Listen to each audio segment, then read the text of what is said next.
Bonjour à tous et bienvenue pour cette nouvelle vidéo cinéma où je poursuis donc le challenge du Pumpkin Autumn Challenge qui va donc se terminer le 31 novembre qui arrive. Et en parallèle de mes lectures, j'essaie de faire le challenge avec du cinéma en regardant des films. Et donc je vous retrouve dans cette nouvelle vidéo pour vous parler de 3 films que j'ai vus dans le cadre de ce challenge. Je ferai une vidéo, je pense, normalement récapitulatif à la fin sur l'ensemble du Pumpkin, avec exactement dans chaque catégorie qu'est-ce que j'ai regardé comme film et qu'est-ce que j'ai lu comme livre. Donc je remettrai après les liens, mais là donc je vais vous parler de ces 3 films que j'ai vus pour le cadre du Pumpkin Autumn Challenge. Donc on se retrouve tout de suite après le générique pour que je vous parle de ces 3 films qui étaient plutôt 3 beaux films. Là je suis assez content. Donc on se retrouve tout de suite pour en parler.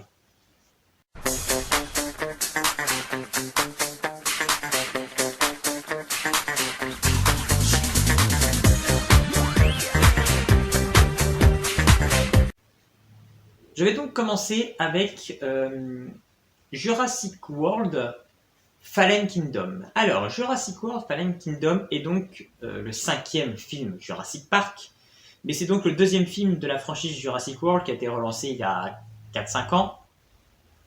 Le 3e film est en préparation avec normalement le retour des acteurs de Jurassic Park 1, tous, même les enfants avec l'âge adulte.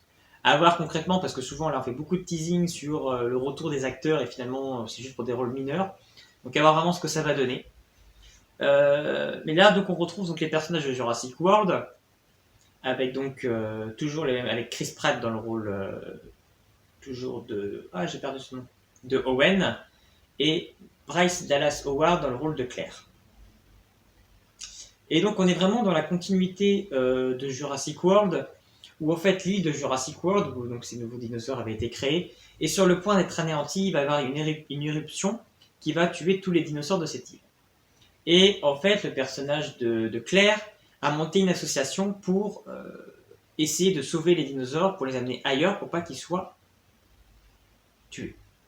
Et il se trouve qu'un grand groupe, j'ai plus le nom de la société, qui était aussi en lien à l'époque avec la création donc, de Jurassic Park, va donc contacter Claire pour lui dire qu'ils ont besoin d'elle pour effectivement, ils veulent sauver les dinosaures, qu'ils ont une île pour les accueillir, une île complètement enfermée, enclavée, et qui n'aura aucun risque pour les dinosaures qui puissent être un danger pour l'humanité, et les humains ne pourront pas être un danger non plus pour les dinosaures. Mais il va falloir ici capturer Blue, donc le dinosaure qui avait élevé Owen, et que forcément pour le capturer, ils ont besoin d'Owen. Donc Claire va recontacter Owen et va lui dire donc la mission, et donc les voilà partis tous les deux avec une équipe pour arriver à capturer tous les dinosaures, pour arriver à les sauver de l'éruption. Vous en sauverez combien? 11 espèces. Blue est la dernière du genre. Vous ne pourrez jamais la capturer. Vous savez peut-être qui pourrait nous aider. Une mission de sauvetage. Qu'est-ce qu'on risque? Salut Blue. Tu me connais. Viens avec moi. Tu sais que tu peux pas rester ici. On va forcément comprendre que finalement la société,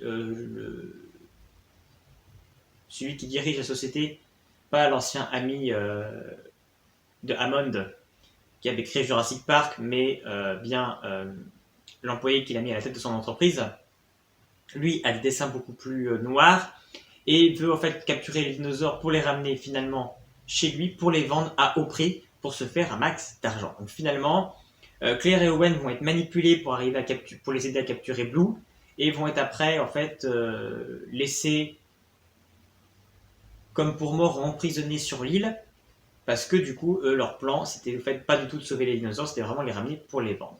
Owen et Claire vont réussir à se sauver et à réussir à infiltrer l'avion du retour pour arriver de toute façon à revenir après chez l'ami d'Hammond pour tenter de sauver quand même finalement les dinosaures.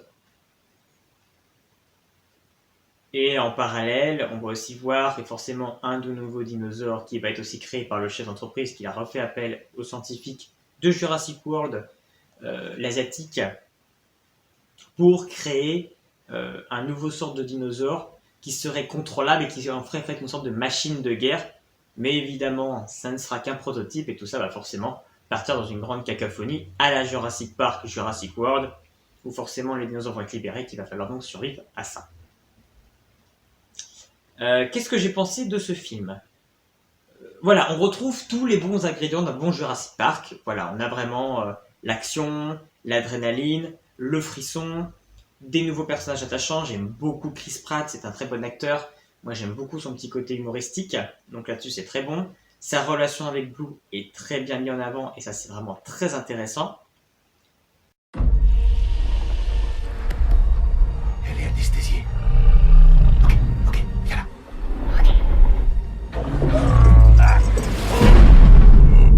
Ça va derrière? Nickel.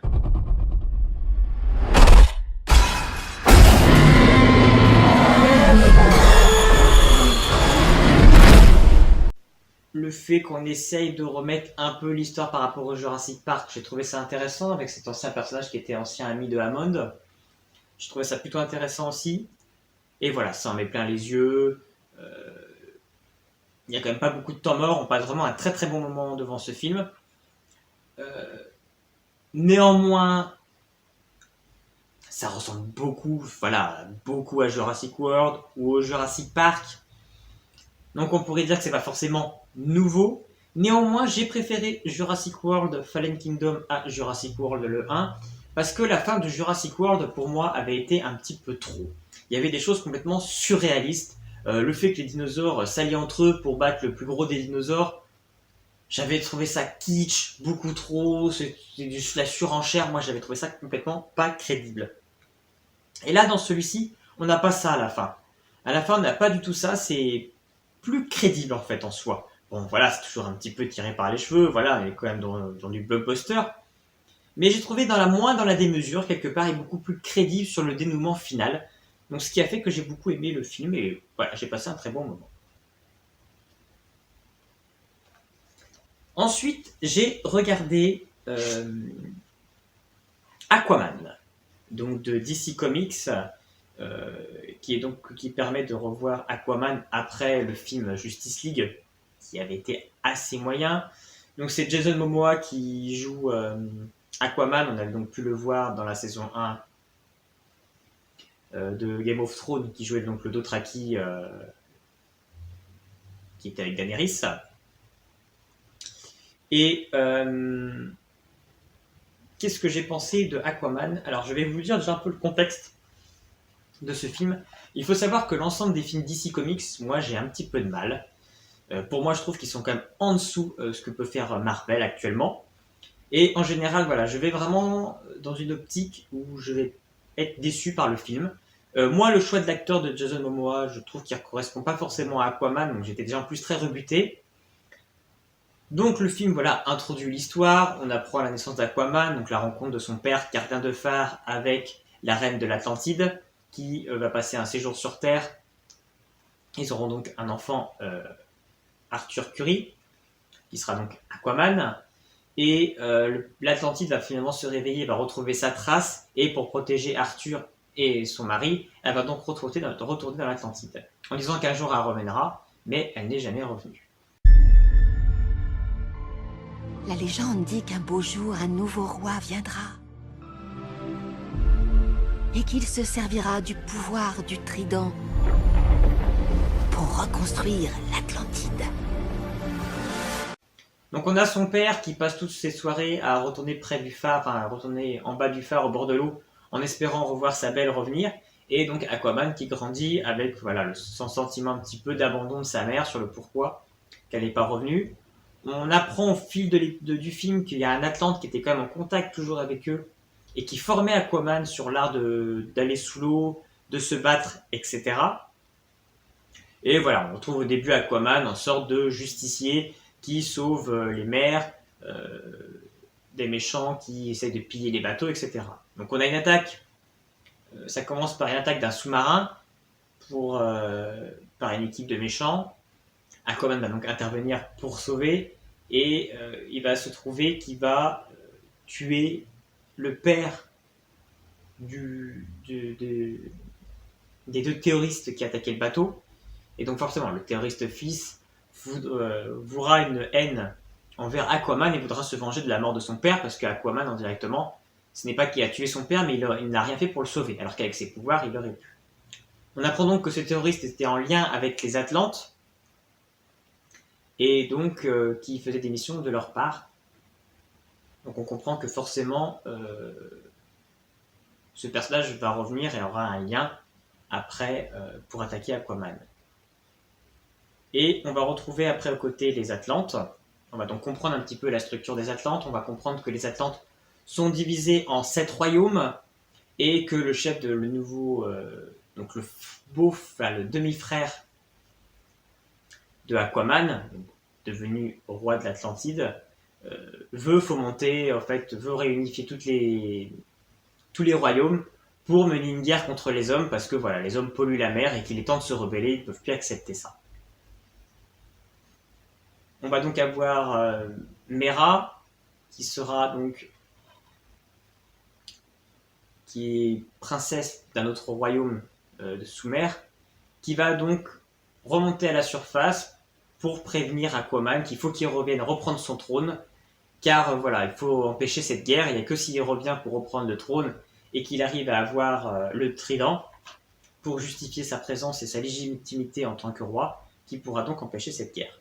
Aquaman, évidemment, lui, ne veut pas. Pour lui, il n'a rien à voir avec l'Atlantide et ne voudra pas retourner, dans un premier temps, défier son frère, enfin son demi-frère.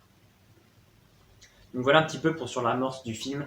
Après, il y a beaucoup d'autres choses qui se mettent en place. Enfin, voilà, j'ai du mal à tout expliquer parce que finalement, c'est un film assez riche. Moi, je trouvais qu'il y avait vraiment une belle structure en fait, du film, une belle construction de l'histoire. Tout... le background, tout l'historique, tout l'univers d'Aquaman est très bien mis en avant, est très bien développé. On nous parle de la fosse, on nous parle des différents royaumes de sous la mer, on nous parle bien du passé d'Aquaman et de sa naissance. Moi, j'ai trouvé ça très intéressant, les acteurs sont très bons. Jason Momoa, j'arrive à m'y faire. Mais même, du coup, Patrick Wilson, dans le rôle de son demi-frère, est très très bon, il porte très bien le film. On a également Dolph Lundgren, qui était donc le bouffon vert dans les Spider-Man. Là, a un rôle plutôt de mentor pour Aquaman. Il est aussi très très bon, il a vraiment beaucoup de charisme, il a vraiment beaucoup de choses au film. Le film est très riche, il y a beaucoup d'action, un côté très aventureux, très sans temps mort aussi, qui va très vite. La guerre va ravager la surface, que cela t'agrée ou non.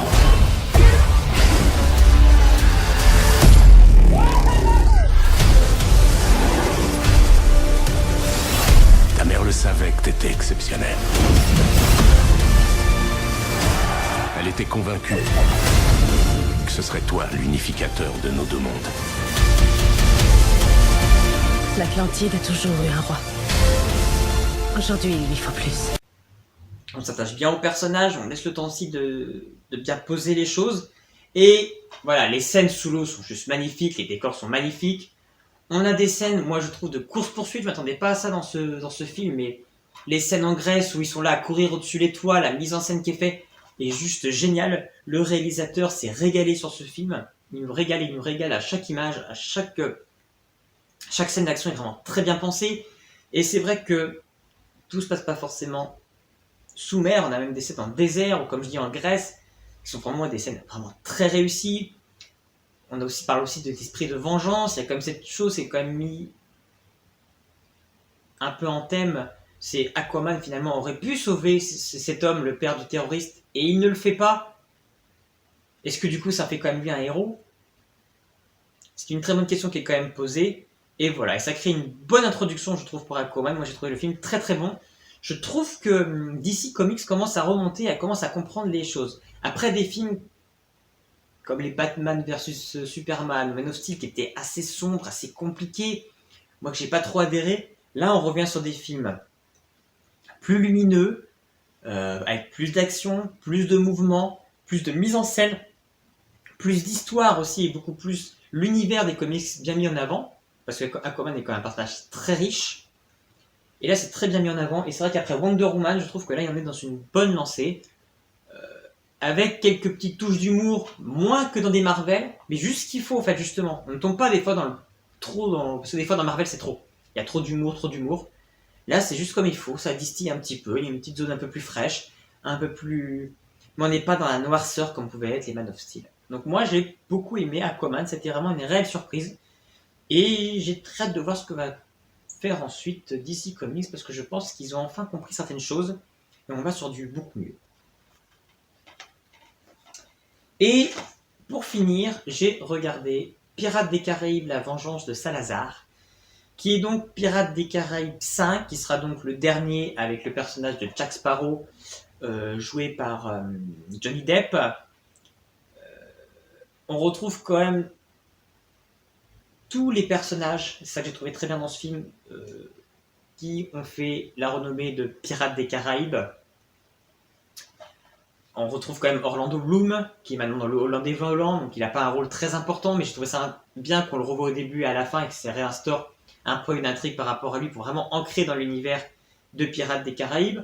On retrouve Barbossa, qui était quand même un personnage monumental de cette saga Pirates des Caraïbes. Les petits nouveaux sont très très bons. J'ai beaucoup aimé... j'ai plus son nom. Ça doit être Kaya Scodelario. C'est la fille qui jouait dans la saga Le Labyrinthe, et moi j'ai trouvé la très bien, très bonne et très bien jouée. Elle apporte vraiment une petite touche de fun et de malice au film. Donc ça, j'ai trouvé ça très intéressant. On est donc sur une idée assez simple, voilà, on va surfer sur la vague. Les morts sont en route, qu'on peut voir dans Game of Thrones, qu'on peut voir dans Walking Dead, c'est ce qui marche en ce moment, et c'est là-dessus que va jouer ce film. On retrouve un Jack Sparrow complètement désemparé, tout son équipage le lâche, il va même donc abandonner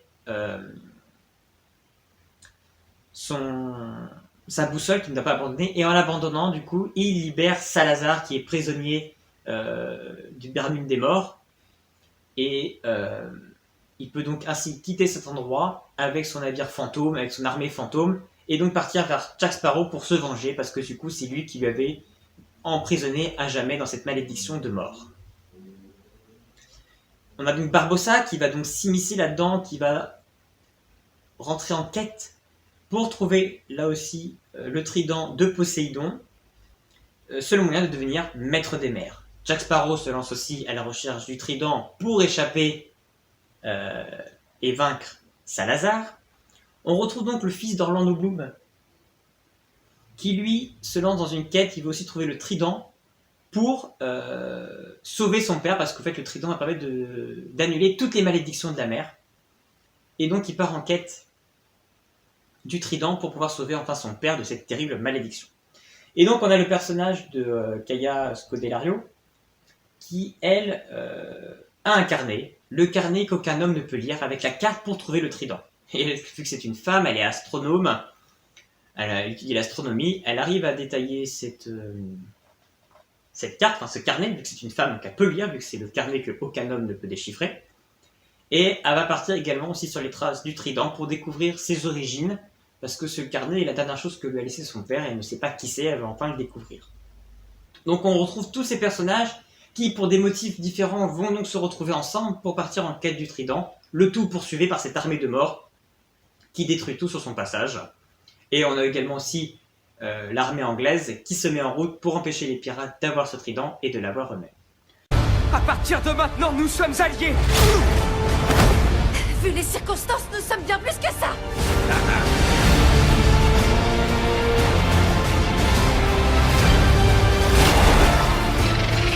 Le macaque. Je ne veux pas avoir de problème. Tu ne dois pas t'amuser tous les jours. Il paiera pour ce qu'il m'a fait. Donc tout ça se met ensemble pour partir vers l'enquête de ce trident. On a donc un film avec là aussi des très bonnes scènes d'action, il y a beaucoup de mouvements, il se passe beaucoup de choses, on suit quand même beaucoup de personnages, on est quand même limite dans un petit roman un peu choral, avec donc ces personnages après pour des motifs différents qui vont se retrouver ensemble. Johnny Depp est une fois de plus très bon dans son rôle de Jack Sparrow. J'ai beaucoup aimé ce Pirates des Caraïbes, même ouais, j'aurais envie de dire que c'est peut-être l'un de ceux que j'ai préféré de la franchise. J'ai bien aimé le 1, le 2. Le 3 était un petit peu celui de trop. Le 4, je me rappelle quasiment plus, il m'a pas laissé, mais pour moi, ils avaient voulu partir dans un truc qui avait rien à voir avec la première trilogie, et je trouve ça un petit peu dommage. Finalement, il avait moins d'identité. Et j'ai aimé celui-ci finalement qui revenait aux sources, qui réintégrait les personnages du début. Et donc qui crée vraiment une connexion avec la première trilogie, ça j'ai vraiment trouvé ça intéressant. Et les dénouements final, on a une très très belle fin, assez triste, assez émotion, donc ça j'ai trouvé ça très intéressant. Tout l'historique finalement, si on apprend un peu plus sur la jeunesse de Jack Sparrow, j'ai trouvé ça aussi très intéressant à travers Salazar. Donc tout se tenait, l'histoire est crédible, c'était pas chercher pour faire un film pour un film, moi j'ai trouvé que c'était un très bon Pirate des Caraïbes. On passe vraiment un très très bon moment, il apporte quelques nouvelles choses et on a plusieurs scènes un petit peu, des scènes sur terre, des scènes en bateau. Les batailles sont plutôt bien faites. Les effets pour le bateau fantôme sont excellents. C'était vraiment du très très bon film. Moi j'ai passé un très très très bon moment. Et le casting était plutôt aussi réussi, je dois bien l'avouer. Et ça clôture assez bien la saga Pirates des Caraïbes, car Disney parle plutôt de faire carrément un reboot de Pirates des Caraïbes, donc à voir ce que ça va donner, sur quoi ils vont partir. Ça va être compliqué de faire oublier Jack Sparrow, mais c'est vrai que là, la saga quand même malgré tout s'essouffle, il est temps de lui redonner une nouvelle dynamique avec de nouveaux personnages et de nouvelles aventures. Mais en tout cas, moi j'ai passé un très bon moment sur Pirates des Caraïbes, la vengeance de Salazar. Donc voilà pour ces 3 films. Pour 3 films que j'ai beaucoup aimés, Jurassic World peut-être un tout petit peu en dessous. Voilà, Aquaman très très bon, et Pirates des Caraïbes qui relançait un petit peu, qui rafraîchissait un petit peu la saga. Merci de votre écoute. Si vous avez vu ces films, si vous voulez les voir, n'hésitez pas comme toujours à laisser un petit commentaire, que ce soit ici ou sur la page Facebook. Et puis sinon, on se retrouve à bientôt pour une prochaine vidéo. À bientôt.